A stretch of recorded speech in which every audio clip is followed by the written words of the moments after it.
Donald Trump dominated headlines. At the memorial service for conservative activist Charlie Kirk, he praised Kirk as a symbol of American freedom while also using the moment to attack his political rivals.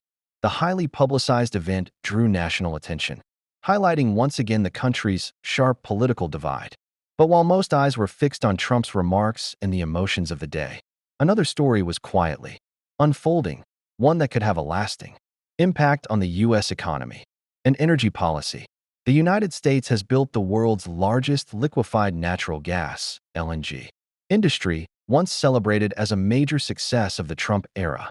Yet, that very success now threatens to become the industry's downfall. Rival exporters are moving quickly to capture key markets overseas, eating into America's customer base. Meanwhile, the U.S. may soon face rising electricity costs at home, adding pressure to families and businesses alike. Trump once promised energy dominance. Instead, the LNG sector is showing signs of oversupply, strained domestic prices, and growing political backlash, problems that could ripple through the economy for years. It wasn't always this way. A decade ago, the U.S. was a small player in global gas exports. Thanks to the shale boom and large-scale fracking, America surged ahead to become the world's top LNG supplier. Under Trump, this shift wasn't just about economics. It became a political tool. LNG was pitched as a way to reduce trade deficits, pressure U.S. allies, and undercut Russia's energy influence in Europe. And for a time, it worked. After Russia's invasion of Ukraine, U.S. LNG helped Europe reduce its dependence on Moscow. But the very scale of America's success has now created a new problem. Too much gas on the world market is driving global prices down, while weakened clean energy support at home is driving domestic costs up. That mix, cheap abroad, expensive at home, could turn one of Trump's biggest victories into a lasting challenge for American energy producers and consumers alike. Here are the numbers. Global LNG capacity is on track to jump by about 60% before 2030, climbing from 550 billion cubic meters in 2024 to almost 900 billion by the end of the decade. The U.S. alone will be responsible for roughly half of that expansion. At first glance, this sounds like a major victory. But there's a catch. Demand won't grow fast enough to keep up. By 2026, the market could be oversupplied by 50 billion cubic meters. And by 2030, the glut may swell to 200 billion. When that happens, prices will fall. For buyers in Asia and Europe, cheaper gas sounds like good news. For American producers, it's the opposite. That's because U.S. gas costs more to produce than Qatar's. So while Qatar can keep exporting profitably, even in a price slump, many U.S. producers will be forced to scale back or take heavy losses. In short, America could end up building the biggest LNG export system in the world, only to see rivals reclaim the market. Energy analyst Seb Kennedy put it bluntly, a global LNG glut is coming, and competition is about to get even tougher, this time from the north. In mid-2025, a massive Canadian project on the West Coast began shipping LNG, with capacity ramping up to 14 million tons per year. Two more Canadian facilities are in the pipeline. Wood Fibre LNG, expected to produce around 2.1 million tons annually, and Cedar LNG, projected at 3.3 million tons. By the late 2020s, Canada could be exporting up to 27 million tons a year before any expansions. For both the U.S. and Canada, the most valuable prize is Europe. In 2024, Europe imported more than 100 billion cubic meters of LNG, with the U.S. supplying nearly half of that. It remains America's most important and most lucrative market. If Canada manages to capture even a modest share of Europe's LNG demand, the impact will be felt directly by U.S. exporters.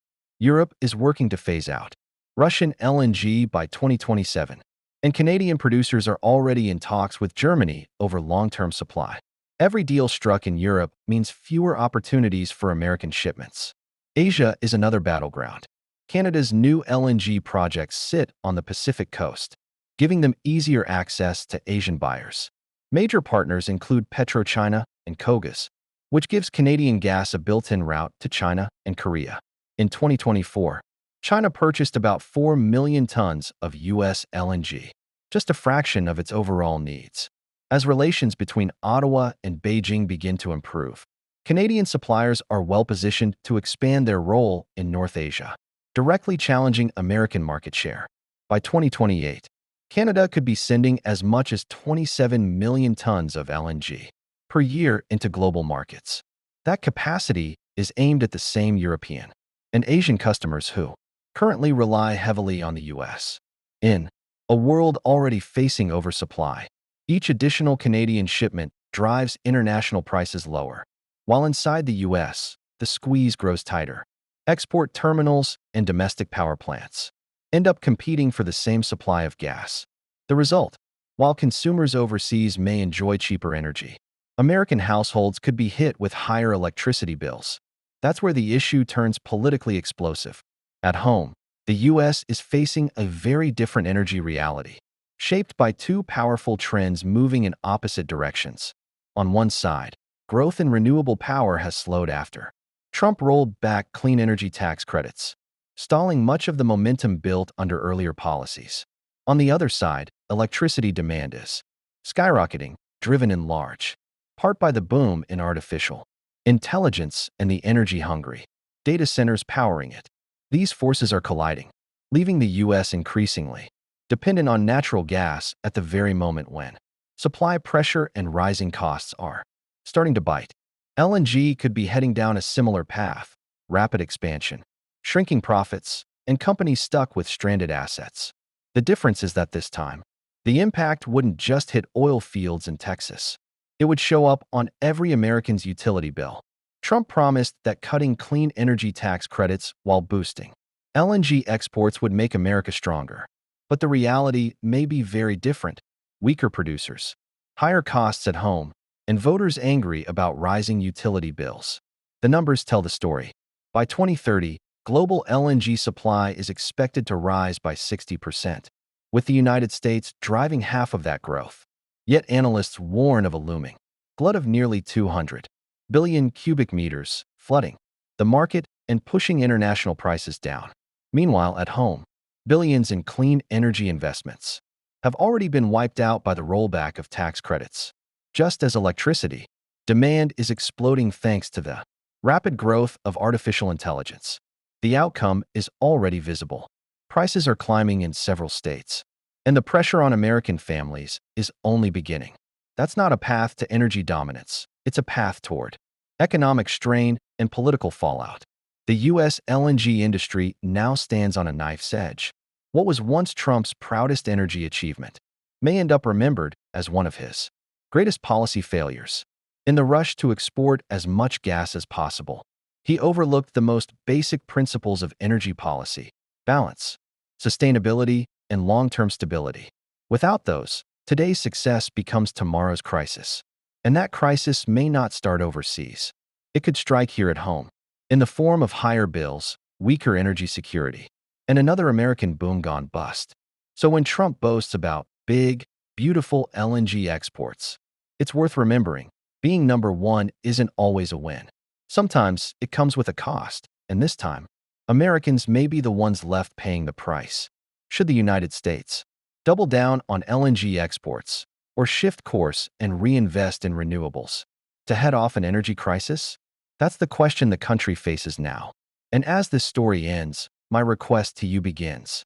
This channel has no corporate sponsors, no big backers, and no safety net. It exists only because of viewers like you. If you believe truth shouldn't be for sale, then I need your help. Subscribe, hit the like button, and share your thoughts below. Every comment, every click, every subscription tells the algorithm that independent voices matter, that facts and honesty matter. It may seem like a small act, but together, it's the only way a channel like this can grow, and the only way truth survives. Here's where the picture gets even clearer. Trump's July 4th tax bill eliminated about $500 billion in clean energy incentives that had originally been passed under Biden. The cuts hit hard. Industry analysts at Wood Mackenzie now project that by 2030, U.S. solar deployment will fall by 35% compared to earlier forecasts. Wind power isn't faring much better, with projections down nearly 25%. That leaves a massive gap in America's renewable future, forcing greater reliance on natural gas. At the same time, artificial intelligence is reshaping the country's energy needs. Data centers are driving an unprecedented surge in demand, and by the end of this decade, they're expected to account for nearly half of all new electricity consumption in the U.S. The International Energy Agency has warned that in the most aggressive growth scenario, data centers alone could require an extra 100 billion cubic meters of gas by 2035, more than the total planned increase in U.S. LNG export capacity over that period. The problem is obvious. Domestic power plants and LNG export facilities are now competing for the same gas supply, and when competition heats up, prices rise. The early signs are already here. In the first half of 2025, average U.S. electricity prices rose by 4.5%. Some states were hit much harder. Maine, Utah, and Connecticut saw jumps of at least 15%. Even in Texas and Louisiana, home to most of America's LNG plants, rates climbed by 3% and 7.5% respectively. And this, experts warn, is only the beginning. The U.S. Energy Information Administration expects benchmark Henry Hub natural gas prices to rise from $2.94 per MMBTU in 2025 to $3.43 by 2030, but if demand from AI data centers keeps accelerating, while renewable growth stalls, prices could climb far higher. This isn't just an energy market issue, it's a political time bomb. Trump's LNG strategy could translate into higher utility bills for ordinary Americans. And when voters feel the squeeze, they won't blame Qatar or Europe. The pressure will fall squarely on U.S. leaders. That's where things get complicated for Trump. On one hand, LNG exports are a powerful tool. They generate profits, strengthen U.S. trade, and offer geopolitical leverage. On the other hand, the American economy is becoming increasingly dependent on affordable, reliable electricity to power data centers, AI systems, and advanced manufacturing. If domestic prices soar, Washington could face pressure to limit LNG exports directly, undercutting Trump's promise of energy dominance. Some analysts already warn that natural gas could become a defining wedge issue in the 2028 election. Energy costs are always politically sensitive, and if AI-driven demand keeps colliding with stalled renewable expansion, the backlash could be fierce. History offers a warning. During the U.S. shale oil boom, production surged, prices collapsed, and within a few years, billions of dollars in investments evaporated in one of the industry's sharpest downturns.